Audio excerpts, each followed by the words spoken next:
Okay, welcome to a short video on how to make your practical exam go faster on the CL3. What we're going to do is set up all the outputs first.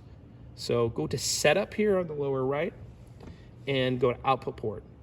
And when you first encounter the screen, if the console's been turned on fresh, you won't see your Omnis. You might see your Dantes, and you need to be savvy down here and hit the slot button, which slides over to the right. Oops, not what we wanted to see. If you go over twice, that's what will happen. And you want to pull up the Omni tab. These are all tabs for different outputs for the slot, the cards on the back of the console. You want to be on Omni. Now you're seeing your 8 Omni analog outs, and you want to patch them to the correct outputs for your exam. And Omni out 1 is going to go off to the Q edge. I'm just going to go off to the mix, the monitor mix, the band mix. So that's mix 1.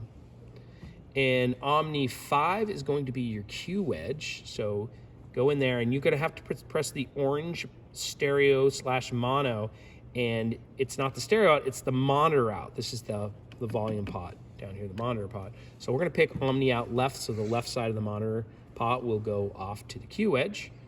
And then 6 is going to be your sub, which is coming from matrix 1, so we want to pull matrix 1's output.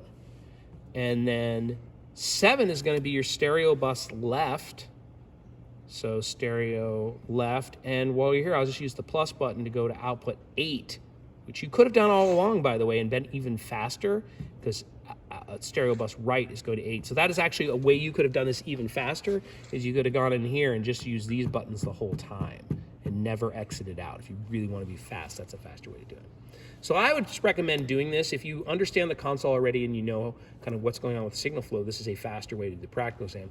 The other thing to do, if you want to make it even more faster, is set up your graphic EQs before you dive in. So go over to graphic EQs, and of course, the top graphic I would put to the stereo bus here. So I'm going to orange. It always tells me that's the stereo bus. And go left, right. For the left and right, we need to link those two.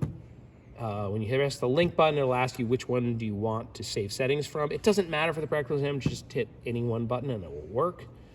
And then of course we also want to set up the monitor mix. So mix 1 is going to be on the 3rd graphic. And I would set up the effects too, get them all ready to go. So go to effects, and we want the top effects processor to be fed by mix 17. That's our effects mix number 1. And let's send that off to our stereo return, which it does default to for returns, which is nice. It's smart like that.